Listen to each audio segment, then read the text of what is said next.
Pagka ang inuna mo ay mga kautusan, mga tradisyon, mga conservatism, hindi ka liligaya. Galatians 3:10-11.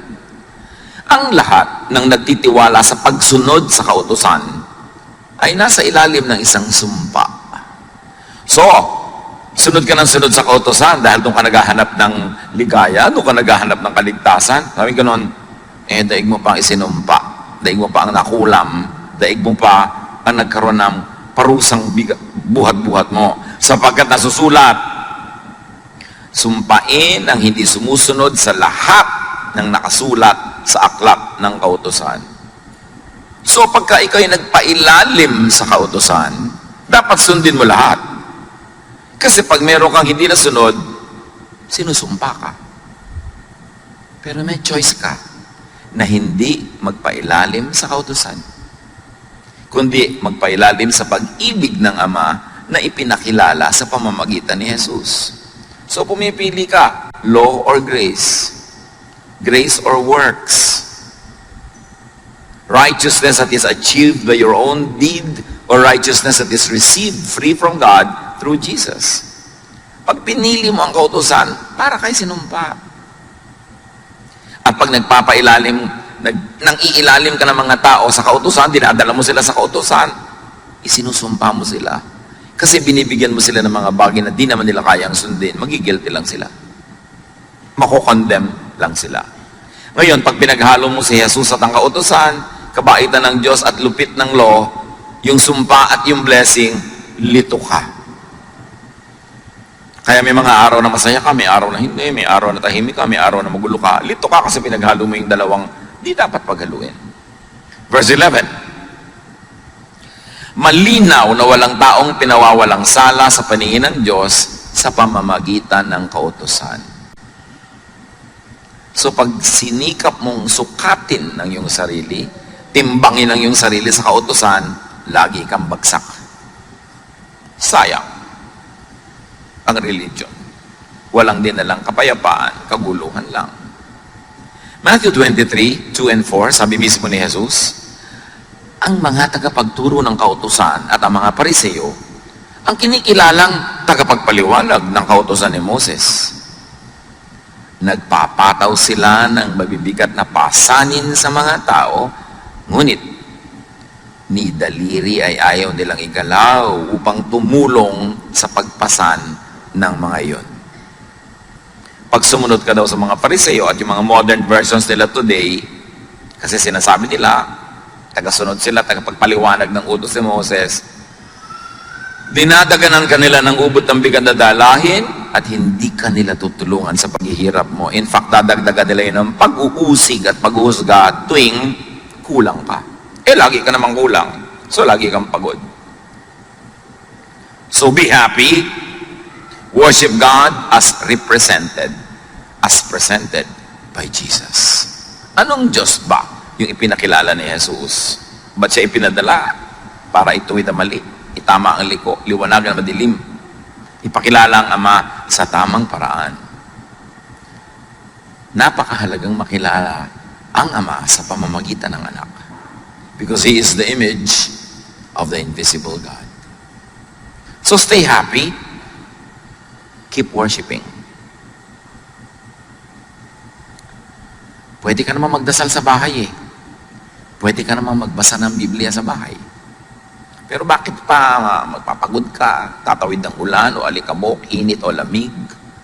Because there is happiness in corporate worship.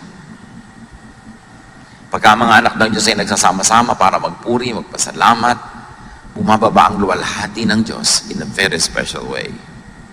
So defend and protect your worship from the thief. May magnanakaw eh. Ninanakaw yung worship. In fact, dumating ka na nga sa worship place, hindi ka pa rin maka-worship kasi nainis ka, nanakawan ka na naman.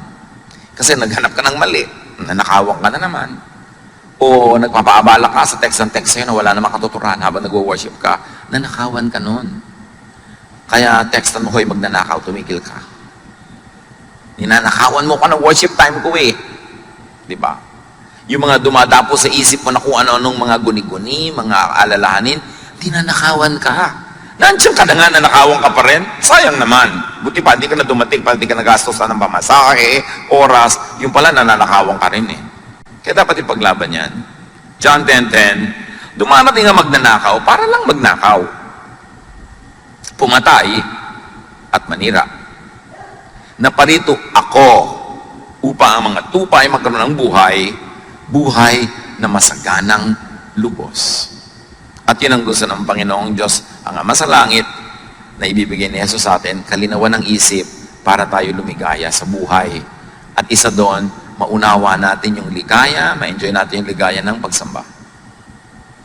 There is happiness in worship.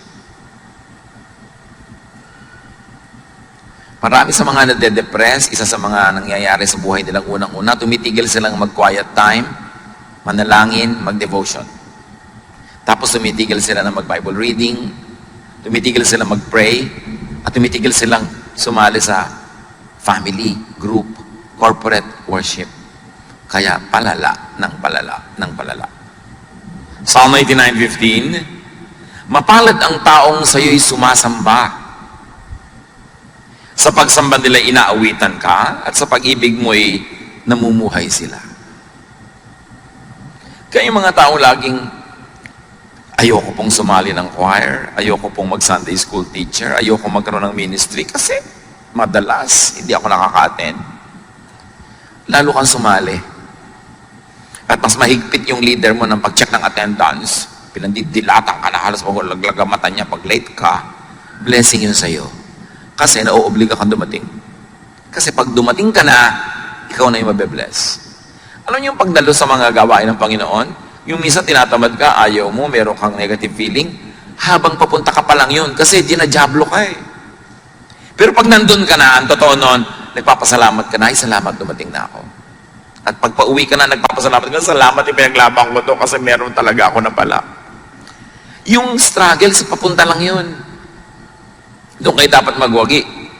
Kasi talagang nanakawan ka. Psalm 63:1, in my heart, I long for you, as I would long for a stream in a scorching desert. At ang ginawa dito ang halintulad ay usa na nagtatatakbo ng ubod ng bilis sa napakainit na desyerto. Kaya as the deer panted for the water, so my soul longs after thee. Panted, ibig sabihin nun yung humihinga ng ubod ng bilis kasi uhaw na uhaw, pagod na pagod. As the deer pants for the water. Hindi yun isang piraso ng pantalon. Buntong hininga yun. So, napaka-importante kasi sabi niya, para akong usa, uhaw na uhaw ako pag malayo ako sa iyo. Ikaw ang tubig ko, ikaw ang aking living water. So, can you imagine kung gaano uhaw yung mga taong hindi sumasamba? Pero madalas hindi nila alam na yun ang dahilan ng pagkauhaw nila. So worship lifts God up, and in the process, the worshiper is also lifted up. Sabi, bakit po ba natin itinataas ang pangalan ng Panginoon? Ganun po ba siya ka-proud? Gusto lagi itinataas, no? Pag itinataas mo siya, nahihila ka rin niya pataas. Ikaw ang nakikinabang. Pag pinupuri mo siya, kasi pag pinupuri mo ang Panginoon, nabubuhay sa iyo yung mga pamana sa iyo ng Panginoon. Yung karakter mo na galing sa Kanya, yun ang nang umiiral, yun ang nangingibabaw. Kaya aangat ka at niligaya. Pero pag pinupuri mo sa lifestyle, sa salita, sa buhay mo ay ang dyablo, yung mga karakter ng dyablo na nasa iyo rin, ang mabubuhay. Ang siyang mangingibabaw at mananaig, kaya magkakata-dyablo ang buhay mo. Kaya napakahalaga nung pinipili mo ang iniangat ang Panginoon. In our hearts, there is a God-sized vacuum that only God can fill. Alam niyo naman yung vacuum. Pero sa puso natin, may vacuum yan. May vacuum for kotse. Pag nagka-kotse, lumigaya ka. Sige. May vacuum for love life. Pag nagka-love life, lumigaya ka. May vacuum for pera. Nagka-pera ka, lumigaya ka. Pero ang pinakamalaking vacuum sa puso ng tao ay yung para sa Diyos. At liban na lang na nandun ang Diyos, kahit mapuno lahat yung ibang vacuum kanina, nagka-kotse ka, nagka-love life ka, nagka-bahay ka, nagka-pera ka, pag wala yung Panginoon sa vacuum niya, hindi ka maligaya. Pero pag ang Panginoon nandun na sa vacuum niya, kahit yung iba wala pa, maligaya ka na rin. Dala ka na. There is a God-sized vacuum that only God can fill. And a lot of that is filled in corporate worship. Kaya pinaglalaban natin yun eh. Pwede naman tayo mag-worship na lang kanya-kanya, sa kanya-kanya mga sulok-sulok, gilid-gilid. Why rent a big place like this and pay for electricity and water and everything? Because we need a place where we can all worship together. Because God is delighted in worship that is comprised of many people, His children. At sa worship na yun, hindi lang yung nagkakakanta ka, nagdadasal, nagkakakilala kayo, nagkakatulungan, nagmamahalan kayo. Yun pa ang dapat ma-achieve. Kaya merong corporate worship. Psalm 42 verse 2, my soul thirsts for God, for the living God. Kaya marami mga tao, depressed po ako, malungkot po ako. Ano, Diyos lang yan, ako lang. Kailangan lagay mo siya at yung lahat iba susunod na. Although marami pang iba pwedeng gawin para yung mga depression na yan ay matanggal, pero inuuna mo yung relasyon mo sa Diyos. Kaya tayo tinuturuan. Ba't ba tayo tinuturuan laging be thankful? May ibig mo sabihin, ang gulgulo na ng buhay ko, be thankful? Yes. Kasi pag inisip mo yung dapat mo ipagpasalamat at nagpasalamat ka, ang nabubuluhay sa iyo yung espiritu ng pagpapasalamat, hindi yung pagreklamo. At pag nabubuhay yung espiritu ng pagsasalamat, nagiging magnet yon para lahat ng magagandang bagay magdatingan sa buhay mo. Kaya ka tinuturuan to be thankful. Hindi ka para utuin. O hindi ka para mag-in denial na hindi naman ka masaya, pupuri ka. Hindi ka nga masaya, kaya magpuri ka at sasaya ka. Dalawa lang yan mga kapatid. Ang saya-saya mo, kaya ka nagpupuri sa Diyos. O ang lungkot-lungkot mo, kaya magpuri ka para ka sumaya. Pareho ang effect. So if you have enough reason to thank God, thank God. But if you have no reason, you think to thank God, all the more that you should thank God para bukas ang isip mo na oo nga pala, maraming dapat ipagpasalamat. That's why you should count your blessings. Yung sumasamba, bakit ganun? Pagka hindi sumamba, parang kulang ang buhay. Kasi nakita na nila ang luwalhati ng Panginoon pag sumasamba sila. Psalm 63:2, I have seen your power and your glory in the place of worship. Or translated another way, also very correctly, grammatically, is when I worship. I see your power and your glory when I worship. And it is I, not we. Kasi personal. Pag sumasamba ka sa Panginoon, ikaw ang nakakadama. Nakikita mo, hindi ng mata, yung kaluwalhatian ng Diyos. Nakikita ng spiritual eyes mo yun. That's why you are filled up. You are uplifted. That's why worship, although it might be demeaning, but we don't want to demean it, but worship is therapy. Kailangan ng tao sumasamba. Kailangan nga, kaya pag may kumakanta, dapat wala siya, dapat tama siya sa tono. Kasi sambang-samba ka na, tapos biglang, ay, half note. Diba? Ay, wala sa tono. Ay, lumipat ng key. Diba? Ay, lumundag ng 2 octave ang singer. Paano ka mabe-bless doon na aabala ka nung kakulangan niya ng preparasyon? Kaya dapat excellent hindi dahil para tayo ma-oppress, kundi para walang bara. Kasi pag hindi excellent ang gawa ng mga nagkagumagawa, may bumabara. Kaya duty mo na gandahan yan para hindi ka maging issue. Yung singer ka, kakanta ka para sa Panginoon, tapos ang suot mo para kang payaso. Naabala yung mata namin. Diba, iniisip namin, saan kaya siya galing na karnabal? Kaya dapat yung simple, yung hindi tumatawag ng pansin sa sarili. Kasi ikaw lang napansin namin, hindi na Diyos. Kaya nga pinag-uniform yung mga choir para magkakamukha, hindi yung pagadahan ng damit, pakintaman. Kaya, nakakaabala yung mga ganung bagay. Pati mga katabi. Yung may kasama kang bata, ang likot-likot, hindi na naka-worship yung katabi mo. Nakaganon lang yan, pero gusto niya lumutakin yung mukha ng bata na yan. Ipokrita lang siya, kaya hindi niya sinasapak ang anak mo. Pero ang totoo, yung anino niya, sabi niya sa anak mo, pak, pak, pak, pak. Lahat ng tumatawa, totoo. Hindi talaga nakaka-bless yung may malikot. Tapos may katabi ka, text and text, so tumatawa, nasa worship ako. Hindi nakaka-bless yun. Di ba? So dapat blessing ka sa kapwa mo nagwa-worship. Kasi pinaglaban niyang makarating dyan, tapos ikaw ang jablita sa buhay niya. yung pagtingin niya sa'yo, nakapatong pala sa batok mo si Satanas. Para busitin siya. So, dapat blessing tayo sa isa't isa. Yung bang, talaga, may mga palakpak pa yan. Yung bang, pwede ka namang umusod-usod para yung dumadating, makaupo na agad, hindi yung 5 tao na yung natapakan niya bago siya makarating sa silya doon sa loob. Yung be a blessing. Diba? Kailan isip, paano kaya ako magiging hindi abala sa kapwa ko sumasamba? Nagko-concentrate siya, dadaan ako, mamaya na lang. Pwede ko pa namang hindi gawin yung gusto kong gawin ngayon para hindi ako makaabala sa kapwa. Because when we are at worship, God is in His holy temple. And that temple is not a building. The temple is our heart. At dapat hindi yun nagugulo. Psalm 63:3, your love means more than life to me. And I praise you. Yun, Panginoon, ang mahalaga sa akin, yung pagmamahal niyo. At pag worship ako, nagpe-pray ako, nagpapasalamat ako, lalong lumilinaw sa akin na mahal niyo nga ako. At habang lumilinaw yun, nagiging positive ang pananaw ko sa buhay, lalo namang dumadating sa akin ng mga positive things. So value God's love as life, as more than life. And you celebrate God's love at worship. And remember, ang topic natin is how to be happy. And we focus on one very powerful way to be happy. Be worshipful. Stay happy. Psalm 63:4-5. As long as I live, I will pray to you. I will sing joyful praises and be filled with excitement like a guest at a banquet. Masaya. So dapat iniiwan sa labas ang lahat ng mga cares, mga worries. Pupunta ka pa lang sa worship, itapon mo na yung mga nagpapaalala sa'yo, gumugulo sa'yo, para nakalagay ka sa tamang lugar. Put yourself in a path of blessing.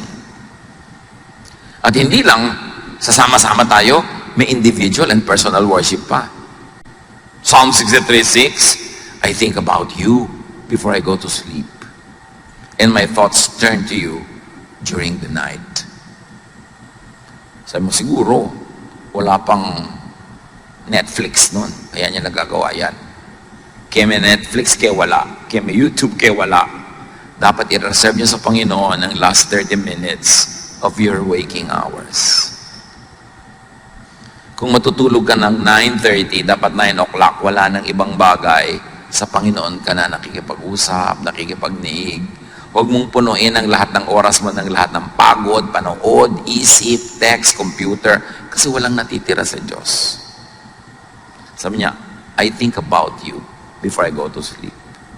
Can you imagine that? Kung ganong lalim at sarap ng tulog ang mangyayaring bunga niyan, my thoughts turn to you during the night. So think of God before going to sleep, and think of God in your sleep. Kasi ang natutulog lang naman katawan, yung isip gising pa, nananaginip pa nga yun, di ba? Kung ano pa pinag-iisip ng isip. At kung kayo merong problemang hindi nyo alam ang solusyon, may tanong na hindi nyo alam ang sagot, may pasya kayo na hindi nyo mapagpasyahan, bago kayo matulog, sabi nyo, Lord, ibigay nyo po sa akin habang tulog ako para paggising ko nandun na, it works. But you have to think of God before you go to sleep. You have to dedicate your sleep to God. Psalm 63:7-8. You have helped me, and I sing happy songs in the shadow of your wings.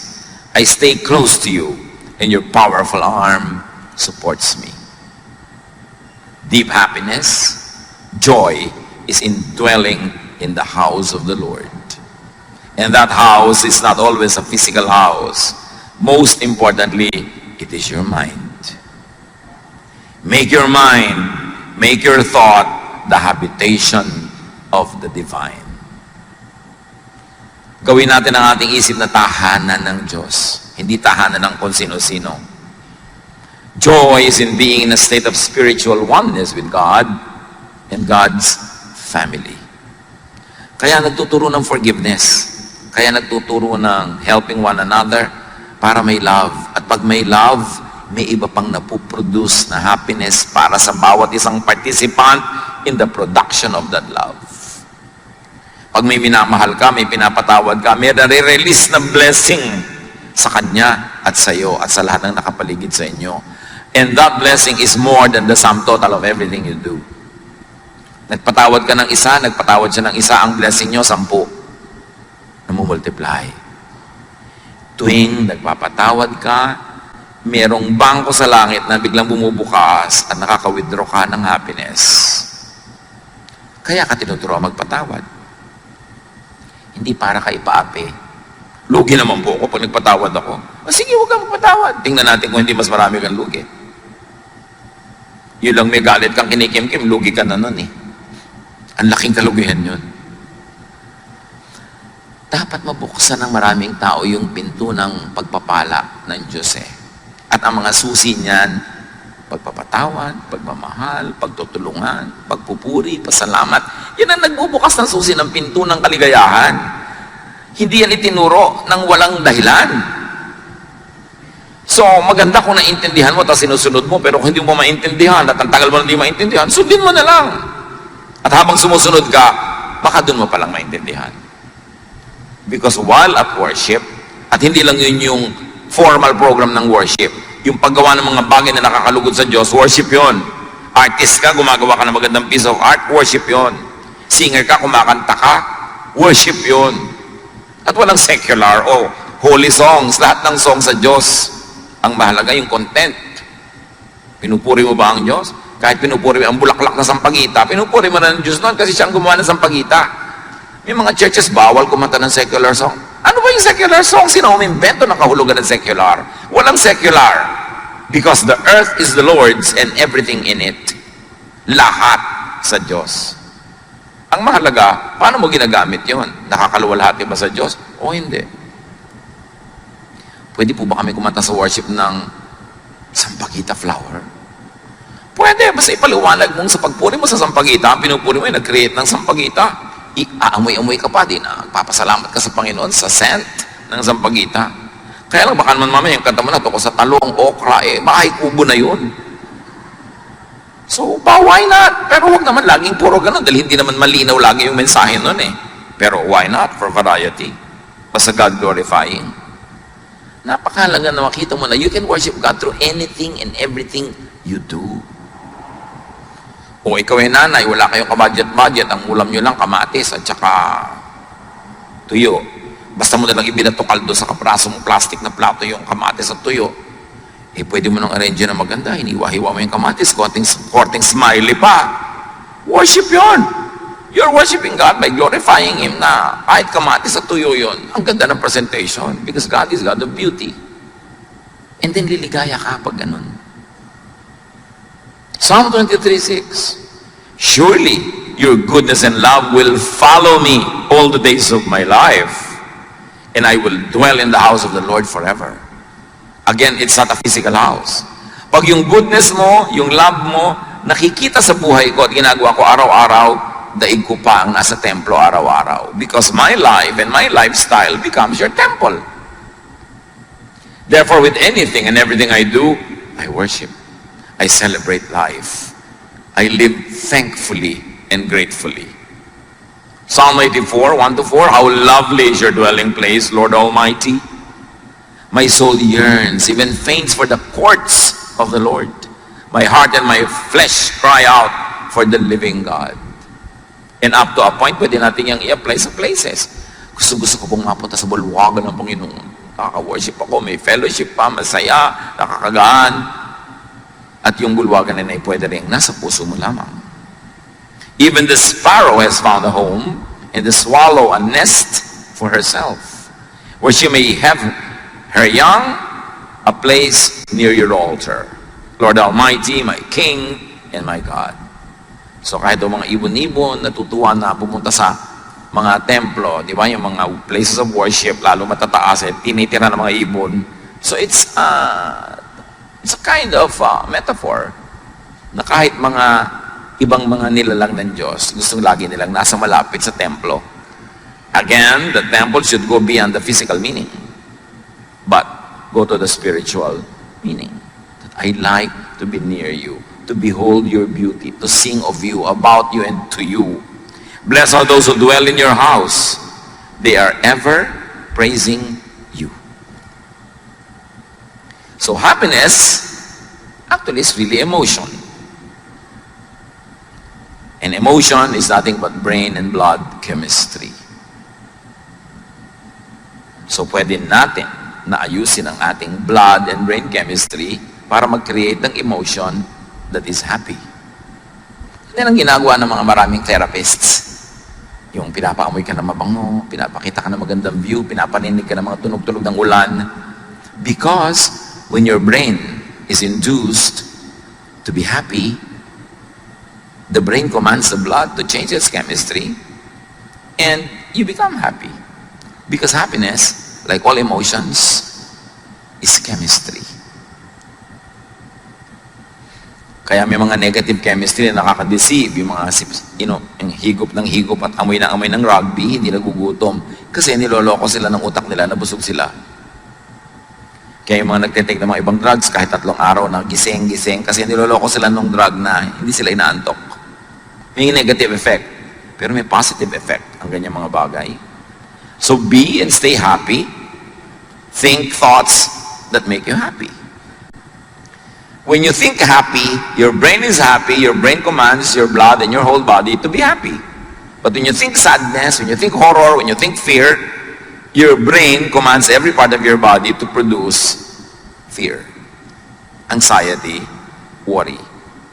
So it's all a thought. Masaya kayo, masaya, kumakain, ang ligaligaya, bigla niyong nakaalala yung asawa niyong malayo na biglang bakasya, nangangalo niya. Di ba, bigla mag-iinit ang mga paligid ng tenga mo, maiiba ang tibok lang yung puso, magagalit ka na, wawala ka ng gana, mahirap lumulon, dahil lang yan sa naisip mo. Actually, wala ka pa nakita. Kasi ang iniisip mo, nagiging ganun ka. Can you imagine kung paano tinotorture ng mga taong selosa ang sarili nila? Ng mga taong mainggitin, mga taong magagalitin, mga taong mapaghanap ng mali, tinotorture nyo ang inyong sarili. Kasi kung anong isipin ninyo, yun ang iuutos ng utak nyo sa lahat ng bahagi ng iyong katawan na sundin. That's why you can think yourself into happiness. You can think yourself into sadness. That's why it's very, very important to be in command of your mind, of your brain. If you think happy thoughts, you'll be happy. Kaya sabi sa Philippians 4:8, what is praiseworthy, think of it. Yeah. Whatever is pure, whatever is godly, whatever is beautiful, whatever is praiseworthy, think about such things. May nagpadala sa'yo ng pagkain, hindi masarap, iisipin pa, iniinis niya ako ha. Pinapadala niya ako ng matabang na sinigang. So ano mangyayari sa'yo? Di negative ka, lulungkot ka, magagalit ka. Pero inisip ko,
wow, kahit walang lasa, at least naalala ko.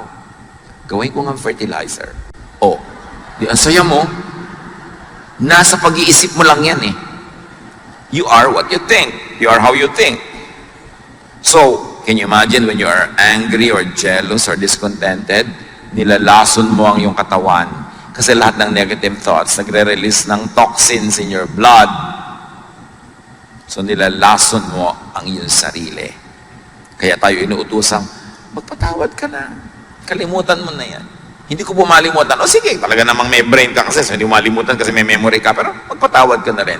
I cannot forget po. Sige, Forget the forgetting. Just forgive. Think of God. Yan ang pampasaya. Pero ako iniisip, Diyos ko, malapit na yata second coming. Judgment day na, end of the world. Di negative na naman ang naisip mo. Huwag mo pag-iisipin yan. Problema yan ng Diyos. Sabi nga ni Jesus, ako nga hindi ko alam kung kailan. Buti ka pa, alam mo. Diba, nadaig mo pa ako, alam mo yung date. Tapos pag hindi nangyari, may mga kung ano-ano kang palusot. Ay, may blah blah blah blah. Ang isa lang ang ibig sabihin, mali ang prediction mo. And if what a prophet says does not come to pass, he is a false prophet. Ang dami na. Naglagay ng mga petsa, oras, so hindi natuloy. Kasi marami pa kayong kasalanan, binibigyan pa kayo ng God ng second chance. Palusot. Mga palusot yung mga nagbibigay ng mga date-date, tapos hindi naman natutuloy. Huwag yung iniisip yan. The idea of and about God should be happy, not sad. Restful, not burdensome. Assuring and peaceful, not fearsome. It should be loving and forgiving, not hateful, not vindictive, and definitely not judgmental. Huwag kayong kakampi sa isang political party, sa isang bansa, sa isang lahi, sa isang relihiyon, kahit malupit sila sa iba. In the name of God, bola yon. God will not want you to have any part in any violence, unkindness, in anything that robs people of happiness or dignity. Tapos done in the name of God. Dapat matalino na tayo by now. Minamanipulate tayo ng mga ganyan. So, you want to be happy, think of the God presented and represented by Jesus. And then, do activities that make you happy. May mga iniisip, may mga ginagawa. Physical. Kasi happy feelings create happy activities. Di ba pag happy ka, yung feeling mo, gumagawa ka ng happy activity. Ba, ang saya mo, magluluto ka ng special para sa pamilya mo. Pero kung wala kang happy feelings, walang happy activities, baligtarin mo. Wala kang happy feelings, gumawa ka ng happy activities na magke-create ng happy feelings. It works both sides of the equation. Happy feelings can create happy events, but happy activities can create the happy feeling. So kung wala ka ng happy feeling, gumawa ka ng happy activity, that's under your control. You can do that. And then, may iba, mare-reverse, sasaya ka at ang iba. You cannot always control what you could do, your physical situation, but you can direct your thought. Si Paul and Silas, sa paggawa ng mabuti, sa pamamalitan ng tungkol kay Jesus, nakulong. Di lang nakakulong, dinala pa sa malalim na dungeon, di lang yon, itinali pa ng mga kadena at bakal ang kanila mga paa at kamay sa pader. Hindi ka makakamot, biruin mo yun, hirap nun. Pag may kumate, tinuka ka ng lamok, whatever, nauuhaw ka, gusto mo punta sa toilet, di mo magawa. Dapat magreklamo ka na sa Diyos, Lord, I serve you. Bakit ako nandito? But Paul and Silas sang hymns. Because you can choose. Whatever it is that you are going through, you can choose to complain or to be thankful, to be negative or to be positive. And because they were very, very positive, and they sang hymns, and they lifted God up, and all the other prisoners were blessed through their singing, and they forgot their own sorrows and their own complaints, God sent an earthquake that shook the very foundations of the place. Dahil sa pagpuri. Induce desired thoughts and emotions in your brain. Kumbinsihin mo yung isip mo, akayin mo yung isip mo na magpakasaya at aakayin niya ang lahat ng bahagi ng iyong katawan na sumunod. Romans 12:2, be changed by the renewing of your mind. And if I may extend that, change your situation outside of you by changing the thoughts inside your mind. Because it is the thought that is the habitation of God. And it is through thought that the power of God can be made real in our lives. Yan ang dapat natin i-develop, yung mas transcendental, yung mas invisible aspect of the faith, which is really mental discipline. Create happiness in your heart and your mind. At pwede ka nun, either masaya ka, so kumakanta ka, or malungkot ka, kumanta ka para ka sumaya. Pero huwag naman ang kakantahin mo yung tuwing lulubog ang araw. May umabot pa sa inyo sa kanta na yan. Nakakalungkot ang mga kanta, nalulungkot ka na nga. Dapat ibahin mo, baliktarin mo. So let and make sensations of sound. Alam niyo, lahat ng buhay may tunog. Yung tinetest ka dito ng takbo ng ugat sa iyong leeg, pag pinakinggan mo yung machine, brrrr, brrrr, gumaganyan-ganyan, yung pala hindi mo nadidinig, pero through a machine, dinig. Because lahat ng life may sound. Kaya, punuin mo ng sound ang buhay mo, music. Para ka sumaya. Or sight. Tulad nun, pag nakikita lang yung temple, lumiligaya sila, or whatever the equivalent is in your life. Make sensations of smell and scent. Bakit sa Bible, ang dami-daming, you anoint my head with oil, my cup overflows. Surely goodness and love will follow me all the days of my life. The anointing of the oils in the Old Testament, in many ancient traditions, are healing ang effect. Soothing to the emotion, comforting to the body. At yung mga oils na yun, hindi yung mga katulad ng oil na malalagkit, yung mga malalagkit na galing sa petroleum products, 3 araw na nasa balat mo pa, hindi yun ang oil na pinag-uusapan, yung mga pure. Dahil talagang laging healing yan. Sabi niya, anoint the sick with oil and they get well. So may healing powers talaga. Yung amoy, yung flavor, at yung dating sa yung balat. So smell. Aromatic things. Taste. Good food, good drink, good fellowship. Touch. That's why the laying on of hands are supposed to heal. Because touch heals. May mga kamayan, may mga hug-hug. Kasi nakaka-heal yun. And all of this lead to produce happiness. Happiness thoughts, happiness chemistry. So maraming paraan para sumaya. Iniisip mo, o gumagawa ka ng activities na nagpapasaya, o isinasubject mo ang sarili mo sa senses through which happiness, joy, pleasure can pass. Si Elisha sa 1 Kings 19, this wonderful, powerful prophet of God wanted to die. Pero nabaligtad yun, matapos makakain, makatulog, at makipag-fellowship with an angel. Do the same. Ang dami-dami ko natatanggap ng mga tanong sa Facebook at kung saan-saan, nade-depress po ako, nalulungkot po ako, bla bla bla, ano pong pwede kong gawin? Well, change your body chemistry, uminom ka ng masarap, kumain ka ng masarap, patulog ka, kung pagod ka, kung sobrang tulog na, gumising ka, get out of your bed and be active, fellowship with people, do something enjoyable, pag hindi naman nilayas ang kanyang lungkot na yan eh. Di ba? Resist the devil and he will flee from you. You don't have to fight the devil. You just have to resist. So may spirit of sadness, resist it. How do you resist it? Not by entertaining it. Nalulungkot ka na nga, magkukulong ka pa sa kwarto, di na solo ka ng diablo. Nalulungkot ka na nga, ayaw mo pang kumain, nade-depress ka na, ayaw mo pang gumalaw, lalo kang malulungkot. Dapat baguhin mo ang situation mo. Now in life, you can be the recipient of happiness, meaning you're naturally happy because there are things that make you happy. Or if you are not a naturally happy person, then be the producer of happiness. Umimbento ka ng kaligayahan. At through lahat ng pinag-usapan natin mula kanina pa, na kung gusto nyo, uulitin ko lahat. Pero hindi naman, natatandaan nyo naman eh. Diba? Make yourself happy. Think of God. Change your thoughts. Use physical things to make you happy. Senses, smell, sight. Create and produce happiness with directed thought. If you don't direct your thoughts, the devil will. That's why you have to control your thoughts. Direct your thoughts. Create and produce happiness with activity. Kaya malaking therapy yung may ministry, lalo kung committed ka talaga, kahit na tinatamad ka, medyo mabigat ang pakiramdam mo, dadating ka pa rin, ang ending sumaya ka. Na iba ang takbo ng iyong buhay. Create happiness with sensations, with aroma, with taste. Anoint with oils. Very important yun. Heaven that God, that Jesus presents.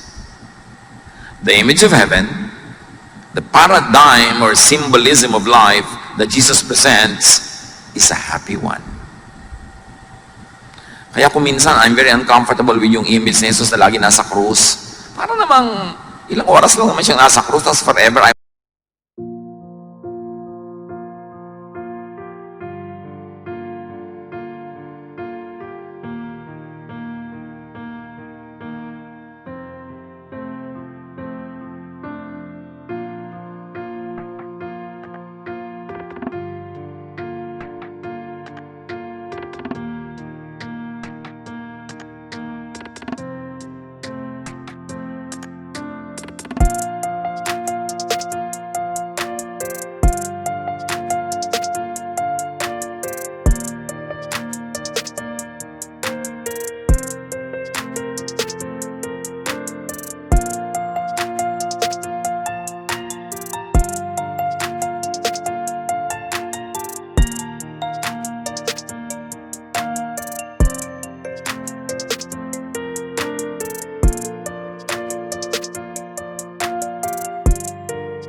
mo nang alisin doon, nakapako na.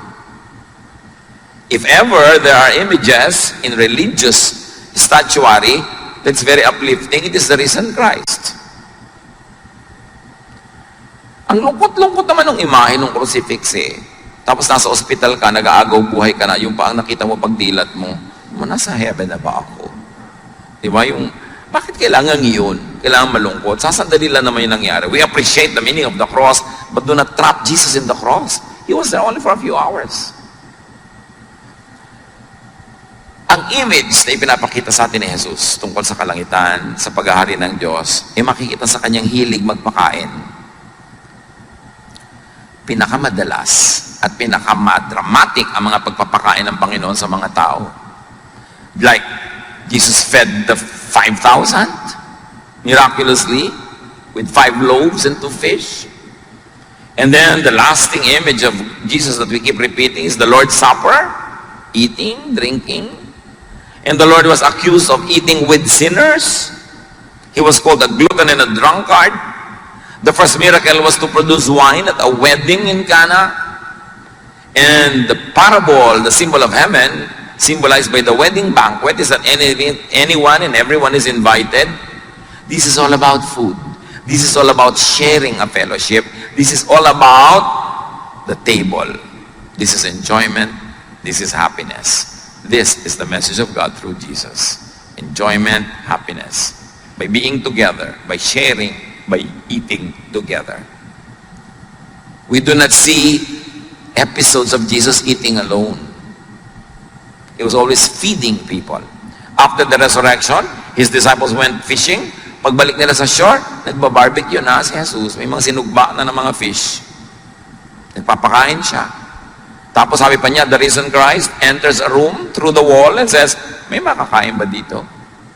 You know why eating lagi? Because when people eat, they sit together. And when they sit together, they chat, they laugh, they share life, they share problems. Somebody has a problem, somebody offers a solution. It's a fellowship. This is the heaven that Jesus presents. That's why the examples of heaven is always a banquet. You lead me to your banqueting table. Your banner over me is love. Laging ganun. Lagi siya nagpapakain. And in the Gospels, in case you haven't noticed yet, Jesus prefers eating more than fasting. Kaya siya sinabihan, sabi ng mga religious people, bakit ang amo nyo hindi kayo nagpa-fast? Hindi katulad ni John. At para na lang walang maraming usapan, sabi ni Jesus, nandito pa ako, so feasting muna, walang fasting. Pero wala naman siya inutos sa kanyang mga disciples na mag-fast kayo lagi. Tapos sasali ka sa mga simbahan na lagi nagpa-fast, mukha ka tuloy bungo. Ibig mo sabihin, nilikha ng Diyos siya sikmura mo para gutumin. Paminsan-minsan, may fasting, it could be healthy, it could be helpful, but it was never glorious.